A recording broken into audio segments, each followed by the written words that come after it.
और गाड़ी रुकी, जैसी गाड़ी रुकी था एक राइट से लेफ्ट से 2 आदमी ठाक से आए और ये गन। आई वाज शॉक्ड, क्या भाई, क्या हुआ, क्या हुआ? ये फ़ोन मुझे आता है अक्टूबर का लास्ट वीक था और मुझे एक फ़ोन आया, Mushtaq sir how are you, कैसे हैं आप? तो मैं अच्छा हूँ, कौन बोल रहा है? राहुल सैनी बोल रहा हूँ सर, पहचाना, नोएडा में मिले थे। अब सर मैं हकीकत बता रहा हूँ और नोएडा में मुझे हाँ कहना पड़ता है, ये हकीकत है। और मैं सारे लोग ऐसे बोले हाँ, हम लोग बोलते हैं ना हाँ, यहाँ पहचान। अब इसके अलावा आप क्या बोलेंगे? हाँ बोलिए क्या बात है? सर एक हमारा एक अवार्ड शो है, हमको अवार्ड देना है, लोगों को सम्मानित करना है, उन लोगों को जिन्होंने अपने अपने फील्ड में ऐसा काम है। उसमें डॉक्टर्स भी हैं, उसमें आर्मी पर्सन्स भी हैं, कुछ खिलाड़ी भी हैं, तो ऐसे हैं जो अब बुज़ुर्ग हो गए हैं, तो हम उनको सम्मानित करना चाहते हैं। मैंने कहा चलो ठीक है। मैंने कहा कितने लोगों को करना पड़ेगा? सर ऐसे कुछ ज़्यादा कुछ नहीं सर, कम से 25-30 लोग होंगे हैं, और एक छोटा सा गेट टुगेदर है सर, ये होगा, आपको आना है। मैंने कहा यार देखो ये बताओ तुम्हारा बजट क्या है? तो उसने बोला कि सर हमारा बजट 50,000 का है। नहीं यार, मैंने कहा ये 50,000 तो कम है। वो मैंने कहा कम से कम 1 लाख रुपए होना चाहिए। सर 1 लाख रुपए तो ज़्यादा हो जाएगा, ऐसा है वैसा, आप कीजिए ना, कर सर प्लीज़। सर आप हार्डली 1 घंटे में आप स्टेज में नहीं रहेंगे, हार्डली 1 घंटे में आपको हम फ्री कर देंगे। अरे यार मैंने कहा चलो ठीक है। मैंने कहा नहीं यार लेकिन सर, अच्छा मैंने कहा 75,000 कर दें। चल मैं करता हूँ, लेकिन 50 तो 100%। तो उसने सर ये बात हुई मेरी, और नेक्स्ट डे नहीं, उसने 4 नवंबर को 25,000 रुपये अकाउंट में डाल दिए।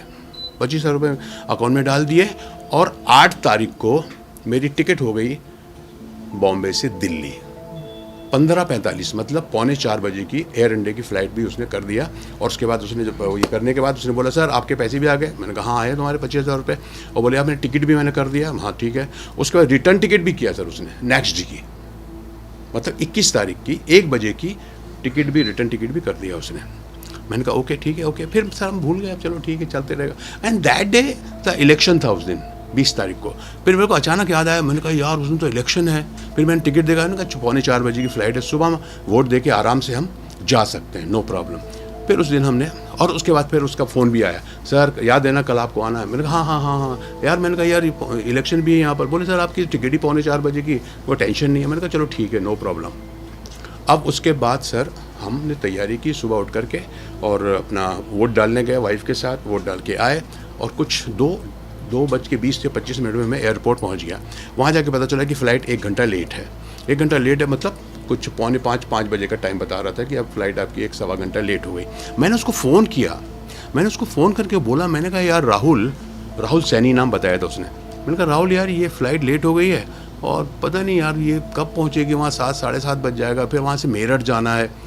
सर कोई प्रॉब्लम सही 1.5 से 2 घंटा लगेगा सर आपको। अरे मैंने कहा नहीं यार, मैं दिल्ली इतने बार आया हूँ, दिल्ली से निकलने में 1-2 घंटा लग जाता है यार, और फिर वहाँ से मेरठ जाना। मैंने कहा 3 साढ़े 3 घंटे से कम नहीं लगेगा, और फिर वहाँ पहुँचूँगा कब मैं यार, 7-10 साढ़े 10 बज जाएगा शो। तो मेरा ये कहने का था यार, वो ये कह दे मुझे कि सर ठीक है फिर बाद में देखते हैं कुछ, लेकिन वो ये कह रहा था कि नहीं सर आप टेंशन मत लीजिए, आपको तो आपका मैं लास्ट में एंट्री रखूँगा, है ना, आप 11 बजे तक भी आएंगे मेरे पास तो नो प्रॉब्लम, क्योंकि मैं आपको, और ज़्यादा नहीं सर, मैं कहता हूँ 20-25 मिनट में आपको कुछ लोगों को अवार्ड देने के बाद मैं आपको छोड़ दूंगा। मुझसे एक गलती हो गई कि यार मैंने ये नहीं पूछा कि तू होटल कौन सा किया तूने। अक्सर क्या होता है सर, हम लोग पूछते नहीं है, चलो ठीक है यार, अच्छा ये होटल देंगे, प्रोग्राम में चले जाएंगे।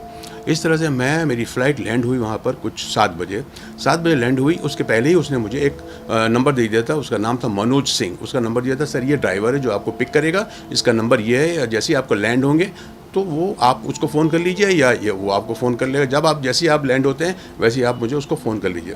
सर मैं वहाँ पहुँचा कुछ 7 बज गया था, निकलते 7:15 बज गया, 7:30 बज गया था। फिर मैंने उसको कहा कि मैं आ गया हूँ।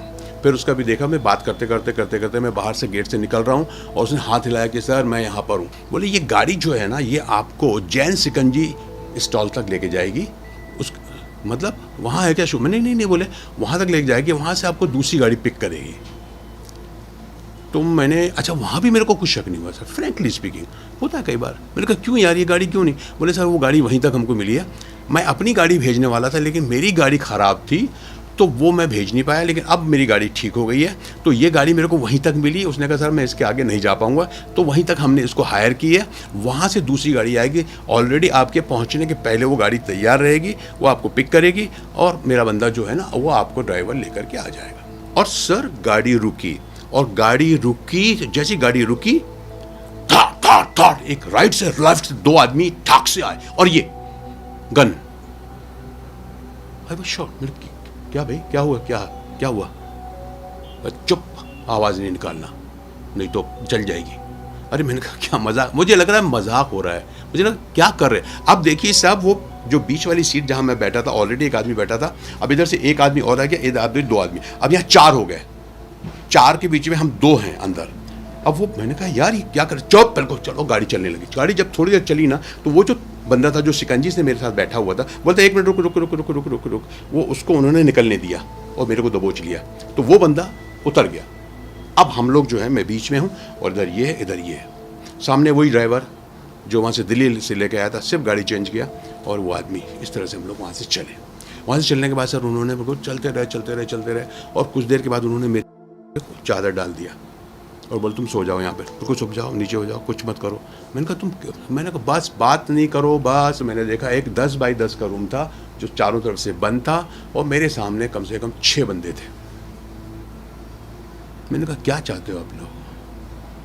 बोले चाहना क्या है, बस पैसा चाहिए। 1 करोड़ की डिमांड कर दी। और वो ट्राई कर रहे थे कि पैसा कैसे आएगा।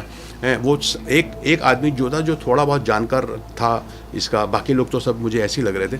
एक था, बोले यार तेरा पैसा कैसे निकलेगा, ये तो ऐसा तो निकलेगा। उनका ये था कि कैसे पैसे आए जो हमारे नाम पे ट्रांसफ़र ना हो, कहीं कैसे किसके कैसे क्या करे, तू कैश कर। पता नहीं कहाँ से हिम्मत आई, पता नहीं।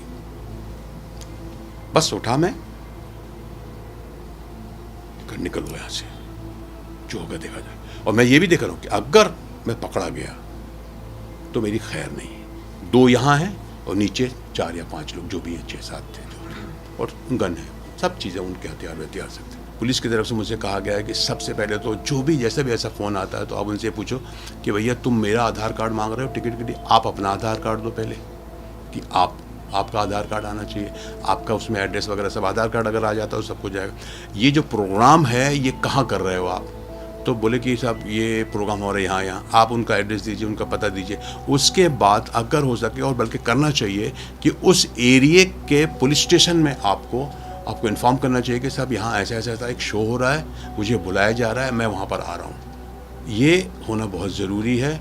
और अगर हो सके और पॉसिबल हो सके तो अगर आप इस तरह के प्रोग्राम में जा रहे हो मेरे साथियों, तो ये कोशिश करो कि आप जब एयरपोर्ट में जाते हो तो आप उनकी गाड़ी में मत जाइए। उनको ये बोलो कि भैया मेरा वहाँ पे दोस्त है, या मैं ओला करके आ जाऊँगा या कुछ भी करके आ जाऊँगा, जो भी उसका पेमेंट होगा, जो भी उसका बिल बनेगा, मीटर होगा, वो आप दे देना।